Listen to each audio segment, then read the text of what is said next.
আসসালামু আলাইকুম। কেমন আছেন সবাই? আশা করি অনেক অনেক বেশি ভালো আছেন। আমি আপনাদের এখন দেখাবো কিভাবে আপনার কম্পিউটার খুব সহজেই একটি স্লিপ বাটন তৈরি করবেন। আমরা যখন আমাদের কম্পিউটার স্লিপ করতে হয় তখন আমরা কি করি, স্টার্ট বাটনে চলে যাই, তারপর পাওয়ার বাটনে, তারপরে এই স্লিপ করতে হয়। এখানে এত ঝামেলা না করে কিভাবে একটি স্লিপ বাটন তৈরি করা যায় দেখি।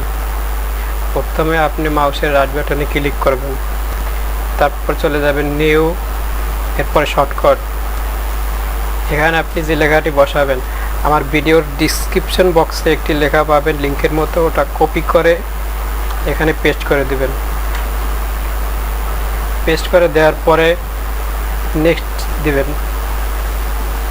এখানে লেখাটি কেটে দিবেন, এখানে আপনি স্লিপ লিখবেন,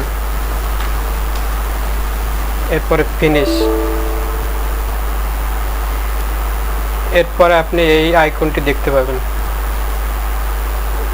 এই আইকনের উপর মাউস কার্সার রেখে রাইট বাটনে ক্লিক করবেন, তারপর প্রপার্টিসে চলে যাবেন। এরপরে চেঞ্জ আইকন, ব্রাউজ। এরপর আপনি নিচের দিকে চলে যাবেন, এই লেখাটি ক্লিক করবেন, ওপেন।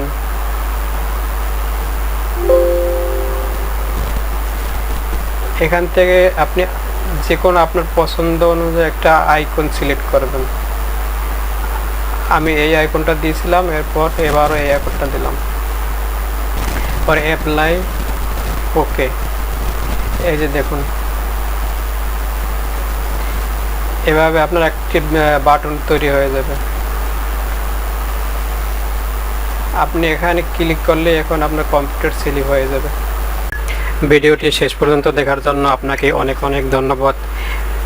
ভিডিওটি দেখে যদি আপনি একটু হলেও উপকৃত হয়ে থাকেন তাহলে আমার চ্যানেলটি সাবস্ক্রাইব করে দেবেন এবং লাইক কমেন্ট করবেন।